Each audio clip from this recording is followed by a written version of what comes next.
ಮಂಡ್ಯ ಜಿಲ್ಲೆಯಲ್ಲಿ ಅತ್ಯಂತ ಪ್ರತಿಷ್ಠೆಯನ್ನು ಹೊಂದಿರತಕ್ಕಂಥ ರೈತ ಬಂಧುಗಳ ಹೃದಯದಲ್ಲಿ ಶಾಶ್ವತವಾಗಿ ಎಲ್ಲ ರೀತಿಯ ಬದುಕಿಗೆ ಈ ಒಂದು ಕೃಷಿ ವಲಯದಲ್ಲಿ ಅನುಕೂಲಗಳಾಗಬೇಕು ಅಂತಕ್ಕಂಥ ದೃಷ್ಟಿಯಿಂದ ನಮ್ಮ ಮೈಸೂರಿನ ಅರಸರ ಒಂದು ದೂರ ದೃಷ್ಟಿಯ ಚಿಂತನೆ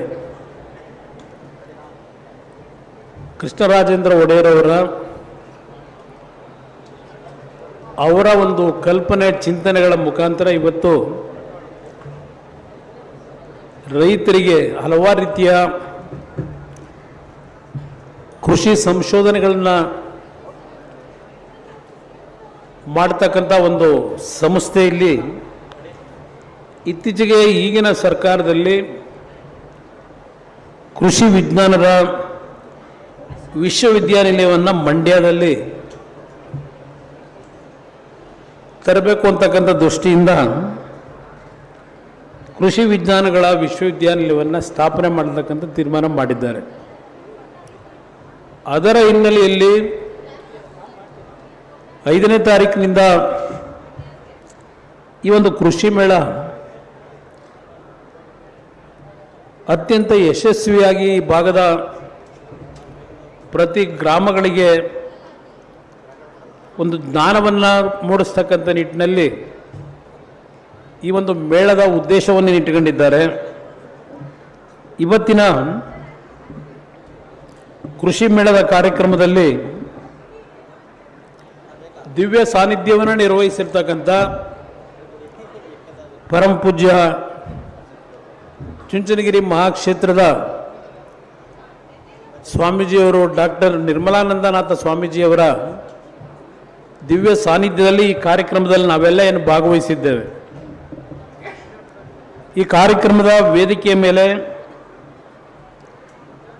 ನಿಮ್ಮೆಲ್ಲರನ್ನು ಉದ್ದೇಶಿಸಿ ಆಸೀನರಾಗಿರತಕ್ಕಂಥ ಪುಟ್ಟರಾಜು ಅವರು ಮಾತನಾಡಿದ್ದಾರೆ. KR-ಪೇಟೆ ಶಾಸಕರು ಮಂಜು ಅವರು ಮಾತನಾಡಿದ್ದಾರೆ. ನಮ್ಮ ಹಿರಿಯರಾಗಿರ್ತಕ್ಕಂಥ ಮಾಜಿ ಶಾಸಕರು ಶಿವಕುಮಾರ್ ಅವರು ಈ ಸಭೆಯಲ್ಲಿ ಭಾಗವಹಿಸಿದ್ದಾರೆ. ವಿಧಾನ ಪರಿಷತ್ತಿನ ಸದಸ್ಯರಾಗಿರ್ತಕ್ಕಂಥ ವಿವೇಕಾನಂದ ಅವರಿದ್ದಾರೆ.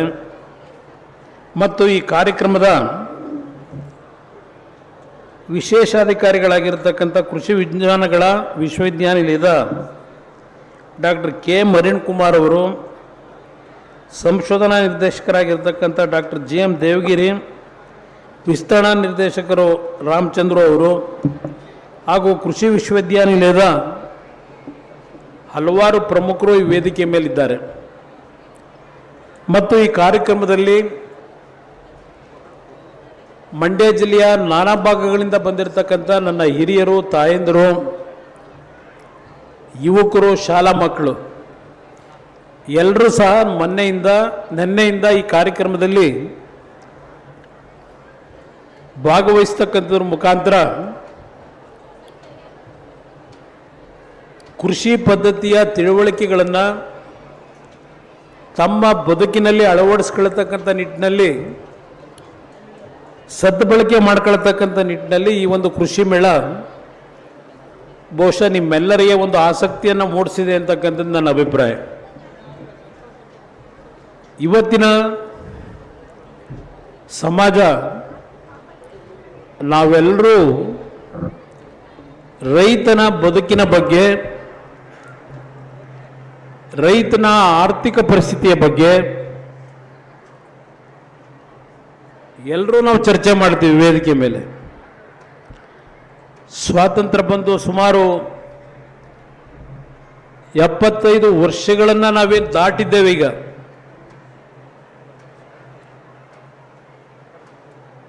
ನಮ್ಮ ರೈತರು ಬೇರೆ ಉದ್ಯಮಗಳನ್ನು ಮಾಡೋರಿಗಿಂತ ಅವರ ಪರಿಸ್ಥಿತಿಗಳು ಅವರ ಬದುಕನ್ನು ಸರಿಪಡಿಸ್ತಕ್ಕಂಥ ನಿಟ್ಟಿನಲ್ಲಿ ಸದೃಢವಾಗಿ ಬೆಳೆದಿದ್ದಾರೆ. ನಾವು ಮಾಧ್ಯಮಗಳಲ್ಲಿ ಟಿ ವಿಗಳಲ್ಲಿ ಕೆಲವು ಕಾರ್ಯಕ್ರಮಗಳನ್ನು ನೋಡ್ತೇವೆ. ಆ ಕಾರ್ಯಕ್ರಮಗಳಲ್ಲಿ ಕೆಲವು ರೈತರು 1 ಎಕರೆ 2 ಎಕರೆ ಭೂಮಿನಲ್ಲಿ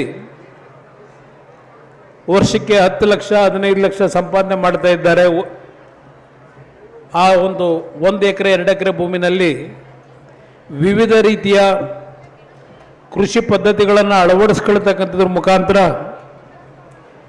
ಕೃಷಿ ಲಾಭದಾಯಕವಾಗಿದೆ ಅಂತಕ್ಕಂಥ ಒಂದು ಪ್ರೋತ್ಸಾಹವನ್ನು ನೀಡತಕ್ಕಂಥ ಕಾರ್ಯಕ್ರಮಗಳನ್ನು ನಾವು ಕಾಣ್ತಾ ಇದ್ದೇವೆ. ಇತ್ತೀಚೆಗೆ ಕೇಂದ್ರ ಸರ್ಕಾರ ಮತ್ತು ರಾಜ್ಯ ಸರ್ಕಾರಗಳು ಹಲವಾರು ರೀತಿಯ ಯೋಜನೆಗಳನ್ನು ಕೃಷಿಕರ ಒಂದು ನಂಬಿಕೆಯನ್ನು ಉಳಿಸ್ಕೊಳ್ಳಿಕ್ಕೆ, ಕೃಷಿಕರಲ್ಲಿ ವಿಶ್ವಾಸ ಮೂಡಿಸಿ ಕೃಷಿಯಲ್ಲಿ ಆಸಕ್ತಿಯನ್ನು ಅವರಲ್ಲಿ ಕಾಣಬೇಕು ಅಂತಕ್ಕಂಥ ದೃಷ್ಟಿಯಿಂದ ಹಲವಾರು ಯೋಜನೆಗಳನ್ನು ಇವತ್ತು ಕೇಂದ್ರ ಮತ್ತು ರಾಜ್ಯ ಸರ್ಕಾರಗಳು ಮಾಡ್ತವೆ. ಆದರೆ ಆ ಯೋಜನೆಗಳಿಂದ ಶೇಕಡಾವಾರು ಎಷ್ಟು ರೈತ ಕುಟುಂಬಗಳ ಬದುಕಿಗೆ ಉಪಯೋಗಗಳಾಗ್ತಾ ಇದೆ ಅಂತಕ್ಕಂಥದ್ದು ಒಂದು ಪ್ರಶ್ನೆ. ಕೆಲವು ಕಾರ್ಯಕ್ರಮಗಳು ಅವರು ಪ್ರತಿ ವರ್ಷ ಬಜೆಟ್ಗಳಲ್ಲಿ ಹಂಚಿಕೆ ಮಾಡ್ತಕ್ಕಂಥದ್ದೇನಿದೆ ಕೃಷಿ ವಲಯಕ್ಕೆ, ಇವತ್ತು ಕೇಂದ್ರ ಸರ್ಕಾರ ಕೃಷಿ ವಲಯಕ್ಕೆ ಸುಮಾರು 1,32,000 ಕೋಟಿ ರೂಪಾಯಿಗಳ ಅನುದಾನವನ್ನು ಹಂಚಿಕೆ ಮಾಡಿದ್ದಾರೆ. ಪ್ರಧಾನಮಂತ್ರಿಗಳ ಹೆಸರಿನಲ್ಲಿ ಇಡೀ ರಾಷ್ಟ್ರದಾದ್ಯಂತ ಹಲವಾರು ಉಪಯುಕ್ತ ಆಗಬೇಕು ಅಂತಕ್ಕಂಥ ದೃಷ್ಟಿಯ ಯೋಜನೆಗಳನ್ನು ಜಾರಿಗೆ ತರಲಿಕ್ಕೆ ಪ್ರಯತ್ನ ಪಟ್ಟಿದ್ದಾರೆ. ಇವತ್ತು ನಾನು ಉದಾಹರಣೆಗೆ MSP ದರದ ಬಗ್ಗೆನೇ ಹೇಳೋದಾದರೆ, ಒಂದು ರೀತಿಯ ಜನರಲ್ಲಿ ಸಂಶಯಗಳಿದೆ ಅಂತಕ್ಕಂಥದ್ದು ನನ್ನ ಅಭಿಪ್ರಾಯ. ಇವತ್ತು ಉದಾಹರಣೆಗೆ ನಿಮ್ಮ ಮೆಕ್ಕೆಜೋಳದ ಬಗ್ಗೆನೇ ಕಳೆದ 1 ತಿಂಗಳಿಂದ ಇಡೀ ರಾಜ್ಯದಲ್ಲಿ ಹಲವಾರು ಭಾಗದಲ್ಲಿ ರೈತರು ಬೀದಿನಲ್ಲಿ ಪ್ರತಿಭಟನೆಗಳನ್ನು ಮಾಡ್ತಾ ಇದ್ದಾರೆ. ರಾಜ್ಯ ಸರ್ಕಾರ ಕಳೆದ ವಾರ ಕೆಲವು ಪಶು ಆಹಾರಗಳನ್ನು ಉತ್ಪಾದನೆ ಮಾಡತಕ್ಕಂಥ ಮಾಲೀಕರುಗಳನ್ನು ಕರೆದು ಹಾಗೂ KMFನಿಂದ ಒಂದು 50,000 kg ಮೆಕ್ಕೆಜೋಳವನ್ನು ಖರೀದಿ ಮಾಡಬೇಕು ಅಂತಕ್ಕಂಥ ಒಂದು ನಿರ್ದೇಶನ ಕೊಟ್ಟು ಕೈ ತೊಳ್ಕೊಂಡಿದ್ದಾರೆ. ಇವತ್ತು ಕೇಂದ್ರ ಸರ್ಕಾರ MSP ದರವನ್ನು 2,400 ಕೋಟಿ ಅಂತೇಳಿ ನಿಗದಿಯನ್ನು ಮಾಡಿದ್ದಾರೆ. ಇವತ್ತು ಮಾರುಕಟ್ಟೆಯಲ್ಲಿ 1,400 1,500 ರೂಪಾಯಿ ಮೇಲೆ ಖರೀದಿ ಮಾಡೋರಿಲ್ಲ. ಆದರೆ ಇವತ್ತು ರಾಜ್ಯ ಸರ್ಕಾರದ ಮುಖಾಂತರ ಖರೀದಿ ಕೇಂದ್ರಗಳನ್ನು ಮಾಡಿ ತೆರೆದು ಇವತ್ತು MSPಯ ದರದಲ್ಲಿ ನೀವು ಖರೀದಿ ಮಾಡಲಿಕ್ಕೆ ಪ್ರಾರಂಭ ಮಾಡಿದ್ರೆ ಎಷ್ಟು ಪ್ರಮಾಣದಲ್ಲಿ ನೀವು ಖರೀದಿ ಮಾಡ್ತೀರಿ, ಎಷ್ಟು ಹಣವನ್ನು ರಾಜ್ಯ ಸರ್ಕಾರದಿಂದ ನಾವು ಹೂಡಿಕೆ ಮಾಡ್ತೀವಿ, ಆ 1,500 ಕೋಟಿಯ 1,500 ರೂಪಾಯಿಗೆ ಮ್ಯಾಚಿಂಗ್ ಗ್ರ್ಯಾಂಟನ್ನು ಕೇಂದ್ರ ಸರ್ಕಾರದ ಮುಂದೆ ಹೋದರೆ ಆ ಹಣವನ್ನು ಕೇಂದ್ರ ಸರ್ಕಾರ ಕೊಡಲೇಬೇಕು. ಇದು ಇರ್ತಕ್ಕಂಥದ್ದು. ನಾನು 2 ಬಾರಿ ಈ ರಾಜ್ಯದಲ್ಲಿ ಆಕಸ್ಮಿಕವಾಗಿ ಮುಖ್ಯಮಂತ್ರಿ ಆಗಿದ್ದೆ. ರಾಜ್ಯದ ಜನತೆ ಸಂಪೂರ್ಣವಾದ ಆಶೀರ್ವಾದ ನನಗೆ ಮಾಡಿ 5 ವರ್ಷ ಈ ರಾಜ್ಯವನ್ನು ಆಳು ಅಂತ ಹೇಳಿ ನನಗೆ ಅಧಿಕಾರ ಏನು ಕೊಟ್ಟಿರಲಿಲ್ಲ. ಬೇರೆ ಪಕ್ಷಗಳ ಅವರ ಒಂದು ಅವಶ್ಯಕತೆಗೋಸ್ಕರವಾಗಿ ನನ್ನ ಮೇಲೆ ಒತ್ತಡಗಳನ್ನು ಹಾಕಿ 2 ಬಾರಿ BJP ಪಕ್ಷದ ಜೊತೆ, 1 ಬಾರಿ ಕಾಂಗ್ರೆಸ್ ಜೊತೆ ಸರ್ಕಾರ ಮಾಡಿದ್ದೇವೆ. ನಾನು ನಿಮಗೆ ನೆನಪಿಸ್ಕೊಡ್ಲಿಕ್ಕೆ ಬಯಸ್ತೀನಿ, ನಾನು ಮುಖ್ಯಮಂತ್ರಿ ಆದಂಥ ಸಂದರ್ಭದಲ್ಲಿ ಯಾವುದಾದರೂ ಒಂದು ಭಾಗದಲ್ಲಿ ಈ ರಾಜ್ಯದಲ್ಲಿ ರೈತರು ನಾವು ಬೆಳೆದಂಥ ಬೆಳೆಗೆ ನಷ್ಟ ಆಗಿದೆ ಅಂತೇಳಿ ಬೀದಿನಲ್ಲಿ ಪ್ರತಿಭಟನೆ ಮಾಡಿದ್ದಂತೂ ನಾನಂತೂ ಕಂಡಿಲ್ಲ. ನಾನಿದ್ದಂಥ ಮೊದಲನೇ ಬಾರಿಗೆ 19 ತಿಂಗಳು, ಎರಡನೇ ಬಾರಿಗೆ 14 ತಿಂಗಳು. ಮೊದಲನೇ ಬಾರಿ ಮುಖ್ಯಮಂತ್ರಿ ಇದ್ದಾಗ ಹಲವಾರು ಭಾಗದಲ್ಲಿ ರೈತರು ಬೆಳೆ ಬೆಳೆದಿದ್ರು, ಕಬ್ಬಿನ ಬೆಳೆ.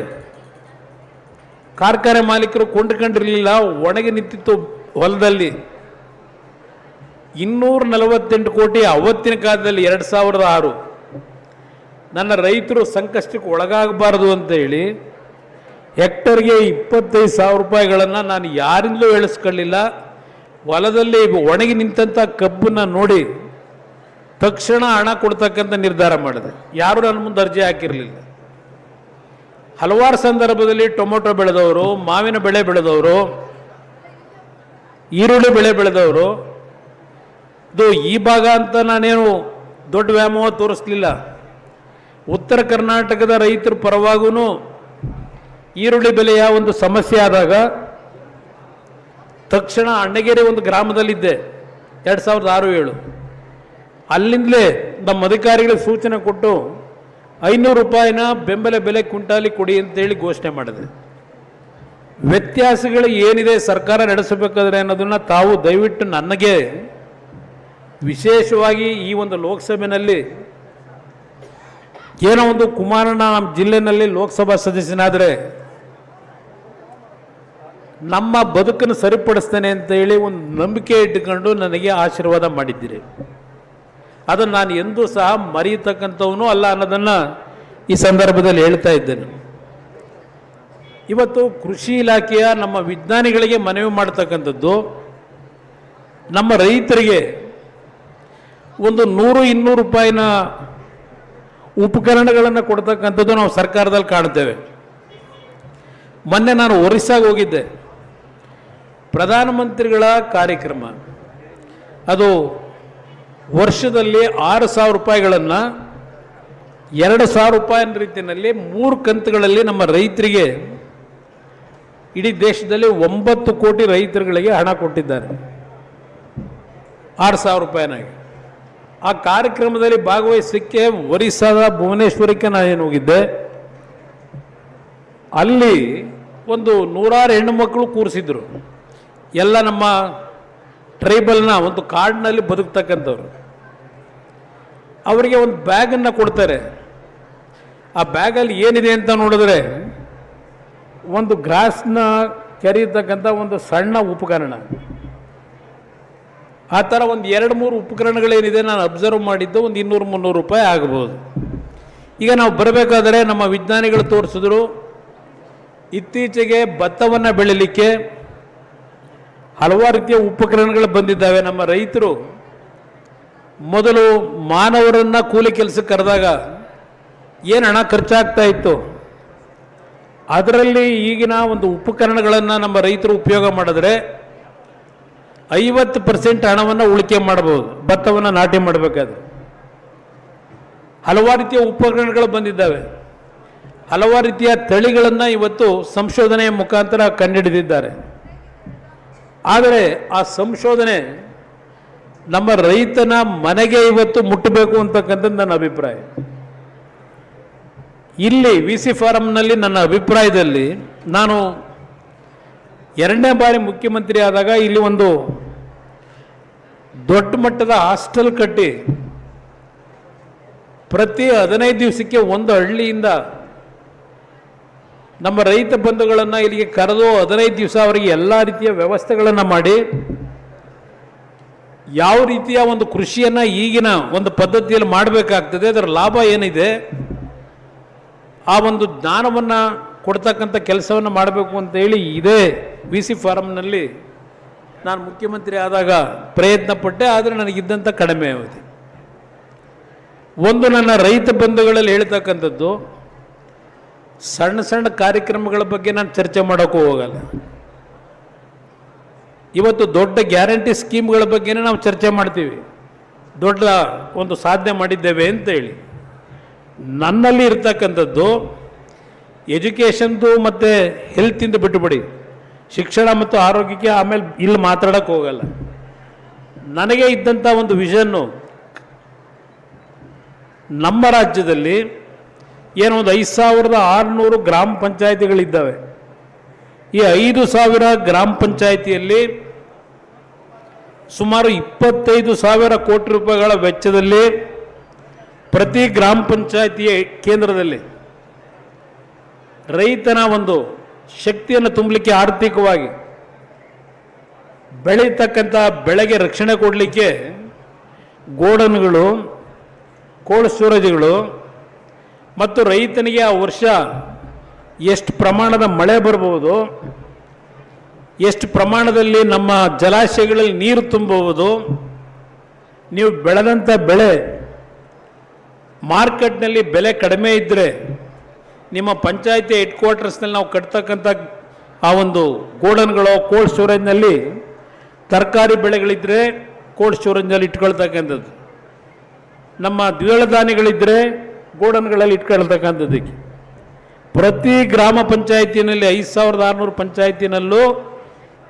ಒಂದು ಈ ಕಾರ್ಯಕ್ರಮವನ್ನು ಕೊಟ್ಟು ನಿಮಗೆ ಮಾರಾಟ ಮಾಡಲಿಕ್ಕೆ, ಯಾಕೆಂದರೆ ಬಡ್ಡಿಗೆ ಸಾಲ ತಂದುಬಿಟ್ಟಿರ್ತೀರಿ ನೀವು ಬೆಳೆ ಬೆಳೀಲಿಕ್ಕೆ, ಆ ಬಡ್ಡಿ ಕೊಟ್ಟನಿಗೆ ನೀವು ಕೊನೆಗೆ ವಿಧಿ ಇಲ್ಲದೆ ನೀವು ಬೆಳೆದಂಥ ಬೆಳೆನ ಅವನು ಕೇಳಿದ ರೇಟಿಗೆ ಕೊಡಬೇಕು. ಆ ರೀತಿ ಆಗಬಾರ್ದು ಅಂತ ಹೇಳಿ ನೀವು ಏನು ಬೆಳೆಯನ್ನು ಬೆಳೆದಿರ್ತಕ್ಕಂಥ ಪ್ರಮಾಣಕ್ಕೆ 75% ಅಡ್ವಾನ್ಸು ನಮ್ಮ ಸರ್ಕಾರದಿಂದಲೇ ಆ ಬೆಳೆದಂಥ ರೈತನಿಗೆ ಮೊದಲೇ ಕೊಡಬೇಕು ನಾವು. ಅವನು ಬೆಲೆ ಬಂದಾಗ ಮಾರ್ಕೆಟಲ್ಲಿ ಏನು ಮಾರಾಟ ಮಾಡ್ತಾನೆ, ಆ 75% ಏನು ಕೊಟ್ಟಿರ್ತೀವಿ ಅದನ್ನು ಸರ್ಕಾರಕ್ಕೆ ಕಟ್ಟಿದ್ರಾಯ್ತು. ಈ ಮಧ್ಯವರ್ತಿಗಳ ಹಾವಳಿ ತಪ್ಪುತ್ತದೆ. ನೀವು ಯಾವುದೇ MSPಯ ಒಂದು ದರದಲ್ಲಿ ಖರೀದಿ ಕೇಂದ್ರಗಳಿದೆಯಲ್ಲ, ನಿಮಗೆಲ್ಲ ಅನುಭವ ಇರ್ತದೆ ರೈತರುಗಳಿಗೆ. ಆ ಖರೀದಿ ಕೇಂದ್ರಕ್ಕೆ ನಮ್ಮ ರೈತರು ನೇರವಾಗಿ ಬೆಳೆದಂಥ ಬೆಳೆ ತಗೊಂಡೋಗೋದಕ್ಕಿಂತ ಮಧ್ಯವರ್ತಿ ಯಾರೋ ನಿಮ್ಮ ಹತ್ರ ಬಡ್ಡಿ ಕೊಟ್ಟು ನಿಮ್ಮನ್ನು ಕಷ್ಟಕ್ಕೆ ಸಿಕ್ಕಿಸಿರ್ತಾನಲ್ಲ, ಅವನ ಒತ್ತಡಕ್ಕೆ ಅವನಿಗೆ ಕೊಟ್ಟುಬಿಡ್ತೀರಿ, ಅವನು ಹೋಗಿ ಮಾರಾಟ ಮಾಡಿ ಅವನು ದುಡ್ಡು ತಗೋತಾನೆ. ಬಹುಶಃ ಇರ್ತಕ್ಕಂಥದ್ದು ಇದು ವಾತಾವರಣ. ಆಮೇಲೆ ಸರ್ಕಾರದಲ್ಲಿ ಈ ಒಂದು ಹವಾಗುಣದ ಎಫೆಕ್ಟ್ನಲ್ಲಿ ಎಂಥದ್ದು ನೀವು ಖರೀದಿ ಮಾಡಬೇಕಾದ್ರೆ ನೀವು ಬೆಳಿತೀರಿ. ಈಗ ನಮ್ಮ ಮೆಕ್ಕೆಜೋಳನ 5 ಕ್ವಿಂಟಾಲ್ ಒಬ್ಬ ರೈತನ ಹತ್ರ ನೀವು ಕೊಂಡ್ಕೊಳ್ಳೋದಾದರೆ ಇನ್ನು ಬೆಳೆ ಬೆಳೆದಿರ್ತಕ್ಕಂಥ ಬೆಳೆನ ಅವನು ಎಲ್ಲಿಗೆ ತಗೊಂಡೋಗಿ ಕೊಡಬೇಕು ರೈತ? ಇವೆಲ್ಲ ಚರ್ಚೆ ಮಾಡೋಕ್ಕೆ ಹೋದರೆ ಹಲವಾರು ಗಂಟೆಗಳ ಕಾಲ ಚರ್ಚೆ ಮಾಡ್ಬೋದು. ನನ್ನ ಕಾರ್ಯಕ್ರಮವನ್ನು ಯಾಕೆ ನಿಮ್ಗೆ ಹೇಳ್ತಾ ಇದ್ದೇನೆ, ಮುಂದಿನ ದಿನಗಳಲ್ಲಿ ನೀವೆಲ್ಲ ಬುದ್ಧಿವಂತರಾಗಿ ಎಂತೆಂಥದೋ ಸರ್ಕಾರಗಳನ್ನ ನೋಡಿದಿರಿ, ನಂಬಿಕೆಯಿಂದ ಓಟ್ ಹಾಕಿದಿರಿ. ನನಗೆ ನಂಬಿಕೆಯಿಂದ ಓಟು ಕೆಲವು ಭಾಗದಲ್ಲಿ ಮಂಡ್ಯ ಜಿಲ್ಲೆ ಅಂತ ಜಿಲ್ಲೆಗಳಲ್ಲಿ ಒಂದು 25 ಸೀಟು 30 ಸೀಟು ಗೆಲ್ಸಿ ಕಳಿಸಿದ್ರಿ. 120-130 ಸೀಟ್ ನನಗೆ ಕೊಡಲಿಲ್ಲ. ಆದರೆ ನಾನು ಯಾವ ರೀತಿ 2 ಅವಧಿನಲ್ಲಿ ಕೆಲಸ ಮಾಡಿದ್ದೇನೆ, 25,000 ಕೋಟಿ ರೈತರು ಸಾಲ ಮನ್ನಾ ಮಾಡಿದೆ. ಈಗಿನ ಸರ್ಕಾರ ಹೇಳ್ತದೆ ಕುಮಾರಸ್ವಾಮಿ ಸಾಲ ಮಾಡಿದ್ದು ನಾವು ತೀರಿಸ್ತಿದ್ದೀವಿ ಅಂತ. ಅದು ಯಾವ ಸಾಲ ಮಾಡಿದ್ದೋ ನನಗೆ ಗೊತ್ತಿಲ್ಲ. ನಾನು ಏನು ಹಣ ಮೀಸಲಿಟ್ಟಿದ್ದೆ, ನಾನು ಸರ್ಕಾರ ತೆಗೆದು ಮುಂದೆ ಬಂದಂಥವರು ಕೆಲವು ರೈತರಿಗೆ ಇವತ್ತು ಹಣ ಕೊಟ್ಟಿಲ್ಲ. ಆ ರೈತರು ಕೆಲವು ಅರ್ಜಿ ಹಿಡ್ಕೊಂಬರ್ತಾರೆ ನನ್ನ ಹತ್ರ. ಇದು ಇರ್ತಕ್ಕಂಥ ವಾಸ್ತವಾಂಶ. ಅದರಿಂದ ನಾನು ಈ ಕೃಷಿ ಮೇಳದಲ್ಲಿ ನಮ್ಮ ಅಧಿಕಾರಿಗಳಿಗೆ ಹೇಳ್ತಕ್ಕಂಥದ್ದು, 1 ದಿನದ 2 ದಿನದ ಕೃಷಿ ಮೇಳಕ್ಕೆ ಸೀಮಿತವಾಗಿದೆ. ಪ್ರತಿ ಹಳ್ಳಿಗಳಿಂದ ನಮ್ಮ ಯುವಕರಿಗೆ ವಿಶೇಷವಾಗಿ ಕೈ ಜೋಡಿಸಿ ಮನವಿ ಮಾಡ್ತೇನೆ. ಈ ದೇಶದಲ್ಲಿ, ಯಾಕೆಂದ್ರೆ ನಾನೇನು ತಪ್ಪಾಗಿ ಯಾರ ಮೇಲೋ ಮಾತಾಡ್ತೀನಿ ಅಂತ ಅನ್ಕೋಬೇಡಿ, ಇರೋ ವಾಸ್ತವಾಂಶವನ್ನು ಇವತ್ತು ನಿಮ್ಮ ಮುಂದೆ ಹೇಳ್ತಾ ಇದ್ದೇನೆ. ಇವತ್ತು ನನ್ನ ಮುಂದೆ ಬಂದಿರತಕ್ಕಂಥ computer science, electronic communication, BE civil, mechanical, ಈ ರೀತಿಯ ಸಬ್ಜೆಕ್ಟ್ಗಳನ್ನು ನಮ್ಮ ಹುಡುಗರೇನು ಪಾಸ್ ಮಾಡಿದ್ದಾರೆ, ಆ 5 ವರ್ಷದ ಅವರ ವಿದ್ಯಾಭ್ಯಾಸಕ್ಕೆ ಅವರ ಕುಟುಂಬದ ತಂದೆ ತಾಯಂದರು ಕನಿಷ್ಠ 60ರಿಂದ 1 ಕೋಟಿ ಹಣ, 60 ಲಕ್ಷದಿಂದ 1 ಕೋಟಿ ಖರ್ಚು ಮಾಡ್ತೀರಿ. ಕೆಲಸಕ್ಕೆ ನೀವು ಪ್ರತಿನಿತ್ಯ ಅಲಿಯೋದನ್ನು ಏನು ನೋಡ್ತಾ ಇದ್ದೇನೆ. ನನ್ನ ಹತ್ರನೇ ಸುಮಾರು 5-6 ಸಾವಿರ ಅರ್ಜಿಗಳಿದ್ದಾವೆ. ಎಲ್ಲ ಈ ರೀತಿಯ ಓದಿರ್ತಕ್ಕಂಥವ್ರು. ನಿನ್ನೆ ಒಂದು ಮಂಡ್ಯದಿಂದ ಡೆಲ್ಲಿಗೆ ಹುಡುಕೊಂಬಂದಿದ್ರು, ಒಂದು ಕೈ ಇಲ್ಲ ಕಟ್ಟಾಗಿದೆ. ನಾನು ಬಯೋಕಾನ್ ಅವ್ರಿಗೆ ಫೋನ್ ಮಾಡಿದ್ದೆ, ಎಜುಕೇಷನ್ ಮಾಡಿರ್ತಕ್ಕಂಥವ್ರಿಗೆ ನಮ್ಮಲ್ಲಿ ಕೆಲಸ ಇಲ್ಲ.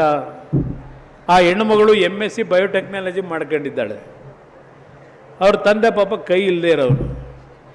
ಇನ್ನೊಬ್ಬ ಮಗನಿಗೆ ನಾನೇ ಕೆಲಸ ಕೊಡಿಸಿದ್ದೆ, ಬಾಸ್ ಕಂಪ್ನಿನಲ್ಲಿ 5 ವರ್ಷ ಕೆಲಸ ಮಾಡಿದ್ದಾನೆ, ಈಗ ತೆಗೆದವ್ರೆ, ITI ಮಾಡಿದ್ದ. ಇಂಥ ಕುಟುಂಬಕ್ಕೆ ಬಂದಾಗ ನಾವು ಏನು ಉತ್ತರ ಕೊಡೋದು? ಕೊನೆಗೆ ಅದು ಏನೋ ಆ ಕುಟುಂಬದ ಅದೃಷ್ಟ. ರೇವಣ್ಣ ಅವರು ಅಲ್ಲೇ ಇದ್ದರು ನೆನ್ನೆ ಡೆಲ್ಲಿನಲ್ಲಿ. ಕೊನೆಗೆ ಅದು ಏನು ಅವನಿಗೆ ಕನಕರ ಬಂತೋ ಗೊತ್ತಿಲ್ಲ. ಏನು ನಿನ್ನ ಮಗಳು ಓದಿರೋದು ಅಂತ ಕೇಳಿ ಹಾಸನದಲ್ಲಿ 25,000 ರೂಪಾಯಿಗೆ ಹೆಣ್ಮಗಳಿಗೆ ಕೆಲಸ ಕೊಡ್ತೀನಿ, ಬೆಳಗ್ಗೆ ಕಳಿಸು ಅಂತ ಹೇಳ್ದ. ಆ ಕುಟುಂಬದ ಏನೋ ಒಂದು ಅದೃಷ್ಟ. ಈ ರೀತಿಯ ವಾತಾವರಣ ಇದೆ. ನಂತರ ನಾನು ಇನ್ನೊಂದು ನಿಮ್ಮ ಗಮನಕ್ಕೆ ತರ್ತೇನೆ. ನಿಮ್ಮಲ್ಲಿ ಆಸೆ ಇರೋದು ಕುಮಾರಣ್ಣ ಎಂಥದ್ದು major irrigation minister, major heavy industry minister ಏನು ಮಾಡಿದ್ರು ಎಂಥದ್ದು ಬೇಕಾದ್ರೂ ತರ್ಬೋದು ಇಲ್ಲಿಗೆ ಅನ್ನೋದು ನಿಮ್ಮೆಲ್ಲರ ಭಾವನೆ ಇದೆ. ಆದರೆ ನಮ್ಮ ಇಲಾಖೆ ಏನಿದೆ, ನಾವು ಅಲ್ಲಿಂದ ತರೋಕ್ಕಾಗಲ್ಲ. ರಾಜ್ಯ ಸರ್ಕಾರಗಳು ಕೋಆಪರೇಷನ್ ಕೊಡಬೇಕು. ಈಗ ನಾನು ಕಳೆದ 1.5 ವರ್ಷದಿಂದ ಜಾಗ ಹುಡುಕಿ ಅಂತ ಹೇಳ್ತಾ ಇದ್ದೀನಿ. ನಮ್ಮ ಜಿಲ್ಲಾಧಿಕಾರಿಗಳು ಇಲ್ಲೇ ಇದ್ದಾರೆ, ಪಾಪ ಅವರು ಭಾಳ ಪ್ರಯತ್ನ ಪಡ್ತಾ ಇದ್ದಾರೆ. ಇತ್ತೀಚೆಗೆ ಯಾವುದೋ ಒಂದು ಇಶ್ಯೂನಲ್ಲಿ ಪರಮಪೂಜ್ಯ ಸ್ವಾಮೀಜಿಯವ್ರಿಗೆ ಹೇಳ್ತಾ ಇದ್ದೆ, ಯಾವುದೋ ಒಂದು ತೀರ್ಮಾನ ನನ್ನ ಇಲಾಖೆಯಿಂದ ಮಾಡಿದ್ದೀನಿ. ಆ ಕಂಡೀಷನ್ ಮೇಲೆ ಇವತ್ತೇನು ಕೆಲವು ಪರ್ಮಿಷನ್ ಕೊಡ್ತಾ ಇದ್ದೀನಿ, ಅಟ್ಲೀಸ್ಟ್ ಒಂದು ಕಾರ್ಖಾನೆ ಆದರೂ ಇಲ್ಲಿಗೆ ತರೋದಕ್ಕೆ ಮಂಡ್ಯ ಜಿಲ್ಲೆಗೆ ಒಂದು ಪ್ರಯತ್ನ ಪಡ್ತಕ್ಕಂಥದ್ದಕ್ಕೆ ಒಂದು ಸ್ವಲ್ಪ ಮುಂದುವರೆದಿದ್ದೀನಿ. ಒಂದು ರಾತ್ರಿ ಇದೆಲ್ಲ ಮಾಡೋಕ್ಕಾಗಲ್ಲ. ಭದ್ರಾವತಿಯ ಸ್ಟೀಲ್ ಪ್ಲ್ಯಾಂಟ್ ಬಗ್ಗೆ ಹಲವಾರು ಬಾರಿ ಹೇಳಿದ್ದೇನೆ, ಹಲವಾರು ಸಮಸ್ಯೆಗಳಿದ್ದರೂ ಆ ಕಾರ್ಖಾನೆನೂ ಇವತ್ತು ಪ್ರಾರಂಭ ಮಾಡ್ತಕ್ಕಂಥದ್ದಕ್ಕೆ ಎಲ್ಲ ರೀತಿಯ ಸಹಕಾರ ಕೊಡ್ತಕ್ಕಂಥದ್ದಕ್ಕೆ ಪ್ರಧಾನಮಂತ್ರಿಗಳಿಗೆ ಮನವಿ ಮಾಡಿದ್ದೇನೆ. ಅದರಿಂದ ನನ್ನ ಮೇಲೆ ಅನುಮಾನ ಪಡಬೇಡಿ. ನಾನು ಎಲ್ಲೇ ಇದ್ದರೂ ನನ್ನ ಹೃದಯದಲ್ಲಿ ಮೊದಲನೇ ಸ್ಥಾನ ಕೊಟ್ಟಿರೋದು ಈ ಜಿಲ್ಲೆ ಜನಕ್ಕೆ ಅನ್ನೋದನ್ನು ಮರಿಬೇಡಿ. ಮೊನ್ನೆ ದಿನ ನಮ್ಮ ಹೆಣ್ಣುಮಕ್ಕಳು ಅಂಗನವಾಡಿ ಆಶಾ ಕಾರ್ಯಕರ್ತರು ರಸ್ತೆನಲ್ಲಿ ಮಲಗಿದ್ರು, ಸಣ್ಣ ಮಕ್ಕಳನ್ನೆಲ್ಲ ಎತ್ಕೊಂಡು ಬಂದು ಮಲಗಿದ್ರು. ನಮ್ಮ ಜಿಲ್ಲಾಧಿಕಾರಿಗಳು ಒಂದು 10 ಫೋನ್ ಮಾಡಿರ್ಬೋದು ನನಗೆ, ಇಲ್ಲ ಈ ಥರ ಆಗ್ಬಿಟ್ಟಿದೆ, ದಯವಿಟ್ಟು ನೀವೇ ಬಂದು ಅವ್ರಿಗೆ ಸಮಜಾಯಿಸಿ ಹೇಳಬೇಕಾಗುತ್ತೆ ಅಂತ. ನನಗಲ್ಲಿ ಪಾರ್ಲಿಮೆಂಟ್ನಲ್ಲಿ ಅಲ್ಲಿರಬೇಕು. ಕೊನೆಗೆ ಫೋನ್ ಕೊಡಿ ಅಂತ ಹೇಳಿದೆ. ರಾತ್ರಿ 9 ಗಂಟೆಗೆ ಫೋನ್ ಕೊಟ್ಟರು. ಆ ಹೆಣ್ಣುಮಗಳಿಗೆ ಹೇಳಿದೆ, ಆ ಒಂದು ಸಂಘಟನೆ ಹೆಣ್ಣುಮಗಳಿಗೆ, ನೋಡು ತಾಯಿ, ನೀನೊಂದು ಕೆಲಸ ಮಾಡು, ಏನು 4 ಭಾಗದಲ್ಲಿ ಸ್ಟ್ರೈಕ್ ಮಾಡ್ತಾ ಇದ್ದೀರಿ, ಒಂದು 10 ಜನ ಹೆಣ್ಣು ಮಕ್ಕಳು ಮುಖಂಡರೇನಿದ್ದೀರಿ, ಡೆಲ್ಲಿಗೆ ಬರಲಿಕ್ಕೆ ನಾಳೆ ಬೆಳಗ್ಗೆ ನಾನೇ ವಿಮಾನದ ಟಿಕೆಟ್ನು ಖರೀದಿ ಮಾಡಿ ಕಳಿಸ್ತೀನಿ, ರೂಮ್ನ ವ್ಯವಸ್ಥೆನೂ ಮಾಡಿಕೊಡ್ತೀನಿ. ಅನ್ಯಾಯವಾಗಿ ಆ ಮಕ್ಕಳು ಹೆಣ್ಣುಮಕ್ಕಳು ರಸ್ತೆಯಲ್ಲಿ ರಾತ್ರಿ ಆ ಚಳಿ ಒಳಗೆ ಮಲಗದ ಬೇಡವ, ನನಗೊಂದು ಗೌರವ ಕೊಡಮ್ಮ ಅಂತ ಕೇಳಿದೆ. ಅದರ ಮೇಲೆ ಮಾರನೇ ದಿವಸ ಅವರೊಂದು 10 ಜನ ಡೆಲ್ಲಿಗೆ ಬಂದರು. 2 ಮಂತ್ರಿಗಳನ್ನು ನಾನೇ ಭೇಟಿ ಮಾಡಿಸಿ ನಾನೇ ಕರ್ಕೊಂಡು ಹೋದೆ ಅವರನ್ನು. ಅವರ ಸಮಸ್ಯೆಗಳಿಗೆಲ್ಲ ಪರಿಹಾರ ಈ ಬಜೆಟ್ನಲ್ಲಿ ಫುಲ್ ಕೊಡ್ತಾರೆ ಅಂತ ಹೇಳಲ್ಲ, ಒಂದು ಪರ್ಸೆಂಟೇಜು ಕೊಡ್ತಕ್ಕಂಥದ್ದಕ್ಕೆ ಒಪ್ಪಿಗೆ ಕೊಟ್ಟಿದ್ದಾರೆ ಕೇಂದ್ರ ಸರ್ಕಾರದಲ್ಲಿ. ಈಗ ನಾನು ಆ ಕೆಲಸ ಮಾಡಿದೆ ಅಂತ ಹೇಳಿ ಇಲ್ಲಿ ಮಂಡ್ಯ ಹೆಣ್ಣು ಮಕ್ಕಳನ್ನ ಕನಿಕರಪಟ್ಟು ಕರೆಸ್ಕೊಂಡ ಕುಮಾರಣ್ಣ, ನಮಗೆ ರಾಮನಗರ ಜಿಲ್ಲೆಯಲ್ಲಿ ಒಂದು STRR ವರ್ಕ್ ಇದೆ. STRR ವರ್ಕಿಗೆ ನಿಲ್ಲಿಸ್ಬಿಟ್ಟವ್ರ ಕೆಲಸನ. ಅವರು ಏನಾದರೂ ಮಾಡಿ ನಮಗೆ ಕೆಲಸ ಪ್ರಾರಂಭ ಮಾಡಿಸಿ ದುಡ್ಡು ಕೊಡಿಸಿ ಅಂತ ಆ ಭೂಮಿಗೆ. ನಾನು ಹಲವಾರು ರೀತಿ ಪ್ರಯತ್ನ ಪಟ್ಟಿದ್ದೇನೆ, ಡಾಕ್ಟರ್ ಮಂಜುನಾಥ್ ಅವರು ಪ್ರಯತ್ನ ಪಟ್ಟಿದ್ದಾರೆ. ಆದರೆ ಅಲ್ಲಿ ಕೆಲವು ಟೆಕ್ನಿಕಲ್ ಪ್ರಾಬ್ಲಮ್ಮಿಂದ ಪ್ರಧಾನಮಂತ್ರಿಗಳ ಕಚೇರಿಯಲ್ಲಿ ಅದು ಉಳಿದಿದೆ. ಅವ್ರನ್ನ ಕನ್ವಿನ್ಸ್ ಮಾಡಿ ಕೊಡಿಸ್ಬೇಕು. ಇಲ್ಲಿ ನಾನು ನಿನ್ನೆ ಹೆಣ್ಮಕ್ಳನ್ನ ಕರೆಸಿದ್ದೆ ಅಂತ ಹೇಳಿ ನೋಡಿ, ಮಂಡ್ಯ ಜಿಲ್ಲೆಯವರಾಗಿದ್ದಕ್ಕೆ ಕುಮಾರಣ್ಣ ಅವರು ಅಷ್ಟೊಂದು ಮುತುವರ್ಜಿ ವಹಿಸಿ ಆ ಹೆಣ್ಣು ಮಕ್ಕಳಿಗೆ ಏರ್ ಟಿಕೆಟ್ ಎಲ್ಲ ಕೊಡಿಸಿ ವಾಸಕಲ್ಲಿಗೆ ಕರ್ನಾಟಕ ಭವನಿಗೆ ಕೇಳಿ, ಎಲ್ಲ ವ್ಯವಸ್ಥೆ ಮಾಡ್ತಾರೆ. ಮಂಡ್ಯದವ್ರಿಗೆ ನಮ್ಮನ್ನು ನೋಡಿ ಕೈ ಬಿಟ್ಟುಬಿಟ್ರು, ನಾವು 50 ಬಾರಿ ಹೋದ್ರು ಅಂತೇಳಿ ಒಂದು ಸೋಷಿಯಲ್ ಮೀಡಿಯಾದಲ್ಲಿ ಹಾಕೊಂಡವ್ರೆ. ಯಾವ ಥರ ಇದೆ ಅನ್ನೋದು ಲೆಕ್ಕ ಹಾಕಿ. ನಾನೇನು ಅವ್ರಿಗೆ ಮಾಡಬಾರ್ದು, ಅವ್ರ ಕೆಲಸಕ್ಕೆ ಅನುಕೂಲ ಮಾಡಬಾರ್ದು ಅಂತಕ್ಕಂಥದ್ದೇನಿಲ್ಲ. ಸ್ವಲ್ಪ ಟೆಕ್ನಿಕಲ್ ಪ್ರಾಬ್ಲಮಿಂದ ಆಗಿಲ್ಲ, ಹೇಳಿದ್ದೀನಿ ಅವರಿಗೆ, ಮಾಡಿಕೊಡೋರಿಗೆ ಸಮಾಧಾನವಾಗಿರಿ, ಇದು ಇರ್ತಕ್ಕಂಥದ್ದು. ಆಮೇಲೆ ಇನ್ನೊಂದು, ನಾನು ಪ್ರಮುಖವಾಗಿ ಪರಮ ಪೂಜ್ಯರಲ್ಲಿ ಕ್ಷಮೆ ಕೋರ್ತಾ, ಪರಮ ಪೂಜ್ಯರಲ್ಲಿ ಇತ್ತೀಚಿನ ಒಂದು ರಾಜಕಾರಣ ನಡೀತಿರೋದು ನೋಡ್ತಾ ಇದ್ದೀರಿ. ಪ್ರಥಮ ಬಾರಿಗೆ ನಮ್ಮ ಪರಮ ಪೂಜ್ಯರು ಹೇಳಿದಾಗ ಇನ್ನೊಂದು ಮಠದವರು ಕಾಮೆಂಟ್ಸ್ ಮಾಡಿದ್ರು. ನಮ್ಮ ಸ್ವಾಮೀಜಿಯವರು ಬಹುಶಃ ದೇಶದ ಇತಿಹಾಸದಲ್ಲಿ ಅವರಷ್ಟು ಶಿಕ್ಷಣದಲ್ಲಿ ವಿದ್ಯಾವಂತರು ಮತ್ತೊಬ್ಬ ಸ್ವಾಮೀಜಿಗಳಿಲ್ಲ. ಅವರಲ್ಲಿ ಒಂದು ಒಳ್ಳೆಯ ವಿಚಾರಗಳನ್ನು ಜಾರಿಗೆ ತರತಕ್ಕಂಥ ನಿಟ್ಟಿನಲ್ಲಿ ಅವರದೇ ಆದಂಥ ಒಂದು ವಿಷನ್ಗಳನ್ನು ಇಟ್ಕೊಂಡಿದ್ದಾರೆ, ಕಲ್ಪನೆಗಳನ್ನು. ನಾನು ಅವರಿಗೆ ಅಗೌರವ ಆಗಬಾರದು ಅಂತಕ್ಕಂಥ ದೃಷ್ಟಿಯಿಂದ ನಾವು ಅವ್ರನ್ನ ಬಳಕೆ ಮಾಡ್ಕೋಬಾರ್ದು ಅನ್ನೋ ಒಂದು ದೃಷ್ಟಿಗೋಸ್ಕರ ಹೇಳಿದ್ದ ಹೊರತು ಬೇರೆ ರೀತಿಯಲ್ಲಿ ಅವರಿಗೆ ನಾನು ಅಗೌರವ ಸಲ್ಲಿಸಬೇಕು ಅಂತ ಎಂದೂ ಹೇಳಿಲ್ಲ. ಇನ್ನು ದೊಡ್ಡ ಸ್ವಾಮೀಜಿಯವ್ರಿಗೂ ನಮಗೂ ಸಂಬಂಧ ಪಾಪ ಗೊತ್ತಿಲ್ಲ ಕೆಲವರಿಗೆ. ದೊಡ್ಡ ಸ್ವಾಮೀಜಿಯವರು ಎಂದೂ ಸಹ ರಾಜಕೀಯಕ್ಕೆ ಅವರು ಪ್ರವೇಶ ಮಾಡಿರಲಿಲ್ಲ. ಅವರು ಪ್ರವೇಶ ಮಾಡಿದ್ದು ಈ ಸಮಾಜಕ್ಕೆ ಏನು ಅನ್ಯಾಯ ಆಯಿತು ಜ್ಞಾಪಿಸ್ಕೊಡ್ತೀನಿ. ದಿವಂಗತ ರಾಮಕೃಷ್ಣ ಹೆಗಡೆ ಅವರು ಮುಖ್ಯಮಂತ್ರಿಗಳು. ಅವತ್ತು ವೆಂಕಟಸ್ವಾಮಿ ಆಯೋಗದ ವರದಿ, ಮಂಡ್ಯ ಜಿಲ್ಲೆನಲ್ಲೇ ರಸ್ತೆಗಳಲ್ಲಿ ಏನೇನು ಬರೆದಿದ್ರಿ, ಎಷ್ಟೆಷ್ಟು ಪ್ರತಿಭಟನೆ ಮಾಡಿದ್ರಿ, ಬಹುಶಃ ಹಿರಿಯರು ನಮ್ಮ ತಂದೆ ಕಾಲದವ್ರು ಇದ್ರೆ ಅವ್ರಿಗೆ ಗೊತ್ತಾಗ್ತದೆ. ಹಿರಿಯರಿಗೆ, ನಮ್ಮ ಈಗಿನ ಯುವಕರಿಗೆ ಗೊತ್ತಿಲ್ಲ. ಆಗ ಗುತ್ತಲಗೌಡರು ಅಂತೇಳಿ ವಕೀಲರ ಸಂಘದಲ್ಲಿ ಒಬ್ಬರು ಸೆಕ್ರೆಟರಿ ಇದ್ದರು.